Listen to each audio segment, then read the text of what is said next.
Andrés Arauz, economista de 36 años de la generación millennial, ha sido escogido como candidato a presidente por la coalición Unión por la Esperanza, que agrupa al correísmo.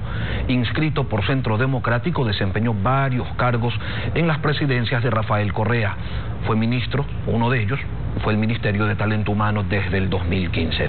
Andrés Arauz, candidato a presidente de la República, buenos días, bienvenido a Contacto Directo. Muy buenos días, Lenín, muchas gracias. El Consejo Nacional Electoral inscribió solamente la aceptación de su candidatura y no la de su vicepresidente Rafael Correa, porque él tenía que aceptarla de manera personal e indelegablemente, según reglamento dictado, cuando Rafael Correa era presidente. Sin embargo, el Consejo Nacional Electoral reconoce en el reglamento de organizaciones políticas, en la disposición transitoria segunda, aprobada en julio, que los procesos electorales internos de las organizaciones políticas sí se pueden desarrollar telemáticamente mientras dure la pandemia, pero que la proclamación y aceptación de candidaturas es expresa, indelegable y personalísima. ¿Cuál es la parte que a ustedes no les queda clara? Y por ello insisten en que alguien a través de una delegación y en ausencia sí puede cumplir con un requisito indelegable y personal. Mire, Lenín, la situación es clarísima para nosotros. Ese reglamento ni su transitorio dice en ningún lado que debe ser cuerpo presente. Nunca usa las palabras físicamente. Simplemente dice que debe ser personalísima. Y el acto personalísimo es el acto íntimo, como es la clave que está solamente en la mente, en la memoria de la firma electrónica de Rafael Correa. Cuando usted le dice que tiene que desarrollar hemos cumplido todas las normas para lograr la aceptación de la candidatura. Cuando usted le dicen que tiene que hacer un trámite personal, usted manda a otra persona. Es personalísimo, no se refiere a un trámite personal, se refiere a personalísimo, que es un acto íntimo. Esto no me estoy inventando yo, está definido jurídicamente y todo el país ya lo sabe. Y cuando dicen que es indelegable, usted manda a un hermano suyo con un poder. ¿Perdón? Y cuando le dicen que algo es indelegable, usted manda a un hermano suyo con un poder. No, el hecho indelegable se dio por el hecho de que Rafael Correa estuvo presente de forma telemática, como lo permite el propio reglamento y como lo permite además las disposiciones de la emergencia sanitaria que estamos viviendo. El reglamento lo permite cuando se trata de el escogitamiento de los candidatos, no cuando se trata de la aceptación. ¿Eso no es cierto, Andrés? No, claro que sí. Nosotros hemos cumplido, a pesar de los trámites absurdos y las trabas que nos quieren poner para que no podamos no es que le quieren poner, no es que le quieren poner, claro, Andrés, me va a disculpar que lo interrumpa, pero esto que se busca hacer un escándalo para promoverse, se lo decía Rafael Correa a Abdalá Bucaram en agosto del 2012. Antes de las elecciones presidenciales del 2013, lo invito a recordar. Pero, Lenín, por favor, ¿qué riesgo representa a Abdalá Bucaram en el se llama ahora Puerto Limpio para ir recogiendo basura? Si este señor quiere regresar al país, que venga para meterlo preso para que pague sus culpas. Y ojalá salga rápido, para que todas las tonterías que escriba a través de Twitter me las venga a decir frontalmente, ¿no? Porque el único cobarde que conoce este país es el que ha salido corriendo varias veces para huir de sus responsabilidades por su deshonestidad. Así que yo dejaré a Puerto Limpio que responda a la basura que constituye esa gente. Yo no me voy a rebajar ese nivel. Me queda claro que este reglamento no fue hecho por el actual Consejo Nacional Electoral con dedicatoria a Rafael Correa, sino por el Consejo Nacional Electoral que controlaba la Revolución Ciudadana en el caso Bucaram. Mira, Abdalá Bucaram no representaba el más mínimo riesgo para la Revolución Ciudadana en el 2012. En el 2013 ganamos en una sola vuelta con una mayoría de 100 asambleístas. ¿Qué riesgo podía representar Abdalá Bucaram para nosotros? Más bien quien pactó con Abdalá Bucaram es este gobierno que repartió los hospitales, repartió CENEL, y ahora tenemos a la persona que acusó de ese pacto, imagínate, perseguida políticamente. ¿No cree usted, Andrés, que su candidatura está en riesgo por la tosudez de insistir en la vicepresidencia de Correa, quien no quiso venir a aceptar su nominación? O, le pregunto, ¿la carta de nominar eventualmente a otra persona para ese cargo se mantiene sin jugar hasta que inicie el periodo de inscripción de candidaturas? Nosotros estamos absolutamente tranquilos, serenos, seguros, porque el CNE no puede pronunciarse en nada más que unos cuantos tweets o declaraciones hasta que se inicie el proceso de inscripción de candidaturas el 18 de septiembre.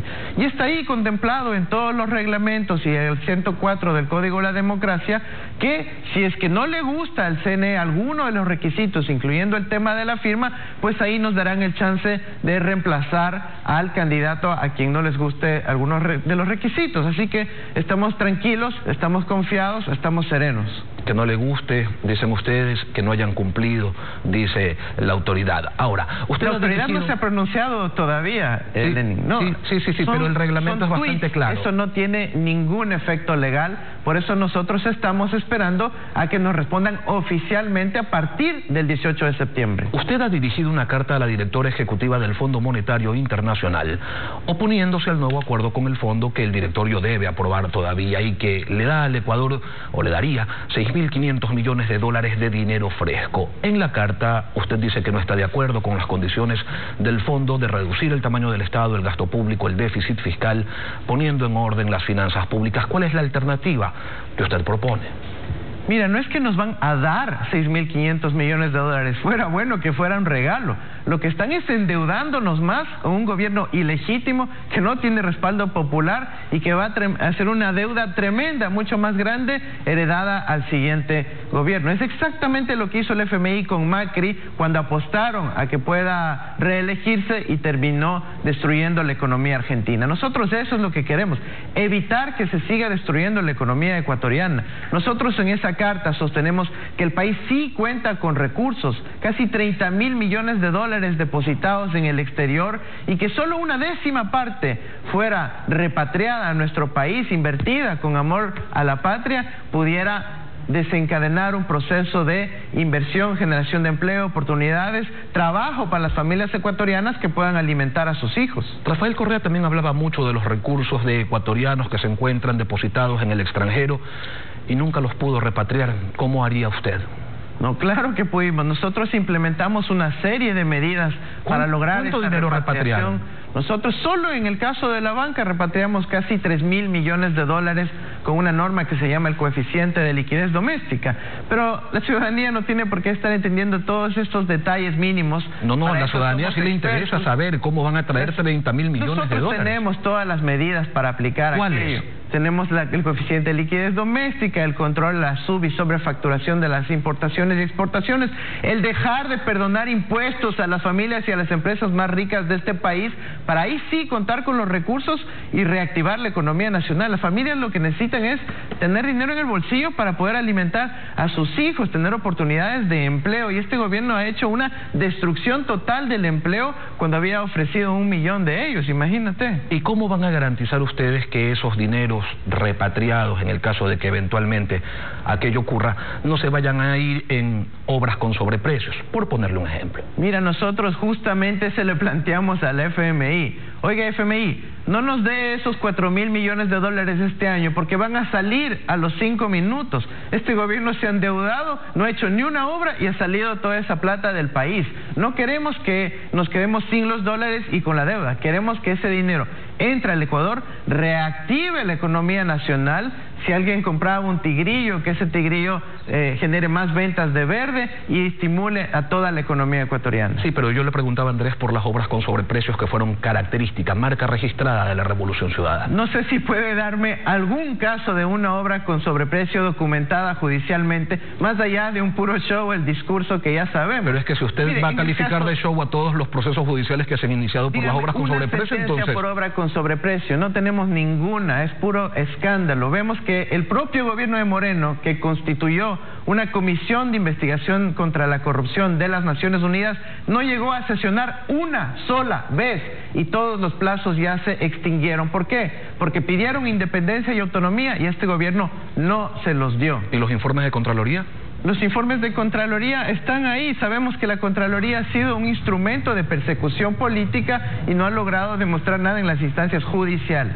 Es decir, lo que dice la Contraloría no vale, los procesos que está iniciando la Fiscalía tampoco vale. Pero si el Contralor no tiene ni nombramiento, Lenin, no tiene ni nombramiento y está ahí asumiendo una posición de forma fáctica, sin tener los documentos habilitantes del caso. No es una cuestión mía, es una cuestión objetiva. Bueno, tan objetivo como que Carlos Polita, el Contralor del Correísmo, está sentenciado, se reunía con Odebrecht, recibía coimas, así de objetivo. Y quien le blindaba a Odebrecht era Pablo Celi con la firma de sus informes, claro que sí. Bueno, ante la falta de recursos, ¿a quién acudiría usted a pedir créditos? Porque esto de la repatriación de dinero no es algo que se dé de la noche a la mañana. Mira, nosotros planteamos que el Ecuador sí cuenta con recursos. Cuando nos decían en marzo, cuando nuestros hermanos, nuestros tíos estaban falleciendo aquí en la ciudad de Guayaquil, decían, no hay ahorros, no hay liquidez, no hay reservas, no hay dinero. Cuando estaba ocurriendo eso, estaban prepagando deuda externa que se vencía en el 2022 y en el 2023. Eso es imperdonable. Y que han liberado 10.000 millones de dólares para el próximo gobierno, dicen también. Estaban jugando al casino con el dinero de los ecuatorianos, nos mentían diciendo que no había recursos y estaban prepagando la deuda. Eso es lo que sigue ocurriendo en nuestro país. Dicen que no hay plata, pero eso sí, están privilegiando el servicio a unos pocos banqueros de aquí en el exterior. En auditoría de Contraloría a la deuda pública contraída por Rafael Correa se concluyó que esta tenía condiciones lesivas para la economía nacional, como sus cláusulas de confidencialidad, altas tasas de interés, corto plazo y el rebasamiento del límite impuesto por la ley. Usted, le pregunto, ¿propone volver a lo mismo que causó el agravamiento de la crisis económica y que Lenín Moreno recién se compromete a cambiar porque, sin duda, durante su gobierno se ha seguido el modelo correísmo de no bajar el déficit y de aumentar la deuda? Increíble que se acuse que Lenín Moreno ha sido el continuismo de la revolución ciudadana. Eso creo que el pueblo lo tiene clarísimo. Las familias ecuatorianas saben que ha habido todo menos continuismo, que ha habido una traición no solo a unos cuantos políticos, sino al pueblo ecuatoriano.